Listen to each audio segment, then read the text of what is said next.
we're going to do is we're going to dip this stock today.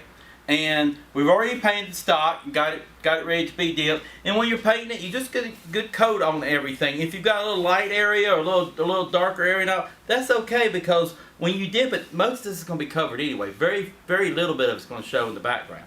Alright, the way we're going to do this is we're going to basically cut the stock in half. We're going to tape one side up, dip one side, and then we're going to take the side that we taped up, untape it, take the side that we dipped up to protect it, and dip the other side. And then after we get the two sides dipped, we clear it, and we're pretty much done with it. So what we're going to do now is tape one side of the stock up. The tape is basically the same color as the gun almost, so it might be hard to see. But just cut it in half. And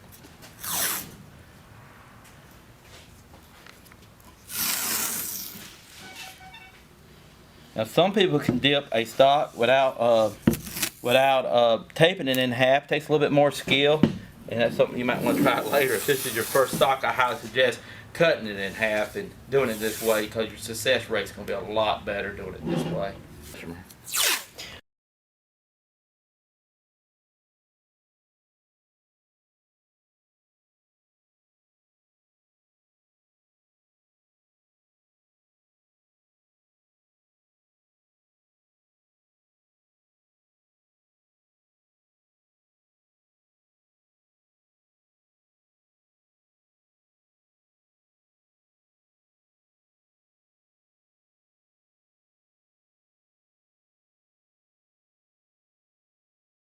Okay, I've covered one side of the stock up, and as you see, I just use newspaper, print, anything.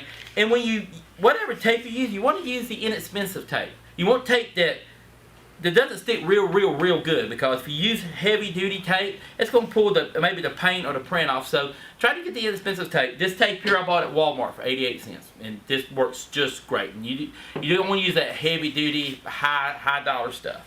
Okay, so now we're ready to dip one side of the stock. Now what we're doing is we're cutting our material to put on our gun real quickly on the material. If you are in a very hot climate, it's very humid and all, try to keep your material, especially if you're doing this outside, in the house and all, until you're actually ready to use it. Because what happens, this stuff hydrates real easy, and moisture will get inside of it, and it will affect it. It's just best if you can keep it like in an air-conditioned room or inside until you're ready. Okay, you want to use enough material so it can go all the way around the object. Well, that's more than enough. And now what we're going to do is we're going to tape a border around the object. Well, we're going to tape a border around the material. And let me get my tape here. And like I said, if you're in a very humid climate, if it's very hot and humid, this stuff might tend to want to roll up on you. Don't worry, it's no big deal. Sometimes you have to like tape the edges to hold it in place while you put your tape around it. It's no big deal. Right now it's not that humid here, so we're not having that issue.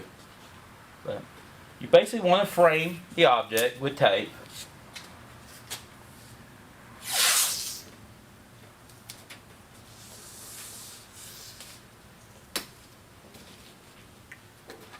Set that aside now.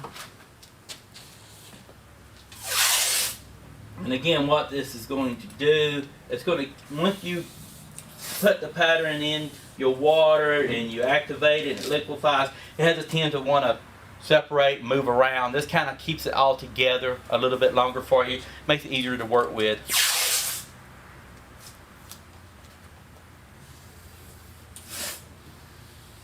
Okay.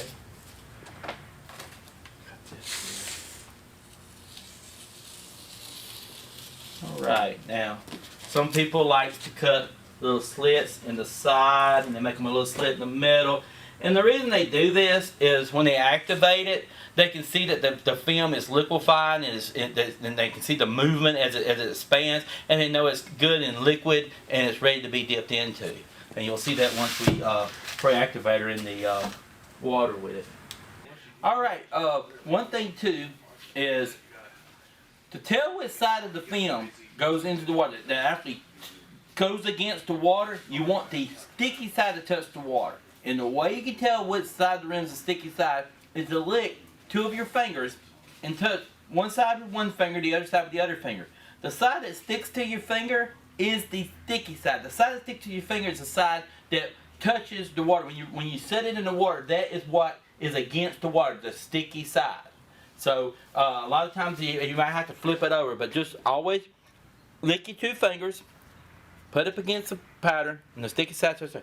If you're having a problem licking your fingers and touching the print, and you still can't figure out which side is the side that touches the water, the other thing you can do is take your activator, spray a little bit on something, and take it and rub it on a spot of the film.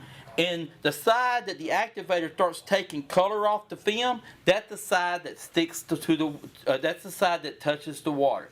But so if you can't tell by licking your fingers which side is the sticky side, just take a little bit of activator, rub it on there, and the side and the side of the film where the activator takes the color off, that's the side that touches the water. The side that the color came off touches the water. Let's talk real quickly about what container we're going to put our water in to dip our object in.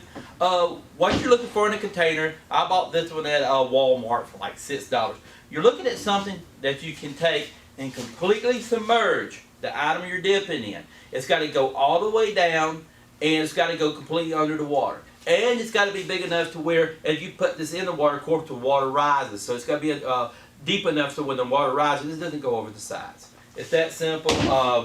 And you really want something just big enough to dip that object in, but of course, be deep enough. For instance, if you're doing small parts, you really want to do small parts of something, you can, but it's better to have something real close to the size of the item you're dipping into, because it doesn't have room to move around if it's something smaller and tighter. You don't want to use something that is not long enough, because you'll be fumbling around with it. And one thing is, when you're dipping, you want it to be a complete motion, and you don't want to ever have to stop. So you won't be able to like dip and turn and all this stuff. You want to go in and go all the way through. And again, you don't want to bottom out. It don't matter if you get right close to the bottom. You don't want to bottom out. You've got to go all the way down and completely submerge without stopping. One more thing I wanted to mention about containers. I've actually seen guys just take plastic and line there like a shop sink, if they got like a laundry sink in their house. That works. I've seen people dip this stuff in bathtubs and in sinks, but this is ink, and it will be hard to get cleaned up. And you really, I don't know if you really want to do that now, but you can line the sink with plastic, or line any kind of container with plastic and fill it with water. Alright, on the water, you need your water to be around 84 degrees. Give or take 4 degrees Fahrenheit. 32 degrees Celsius is a really good point. But again, it ain't got to be dead nuts. Just give or take within 5 degrees, and you should be fine. Once you dip something, you do not have to pour it all the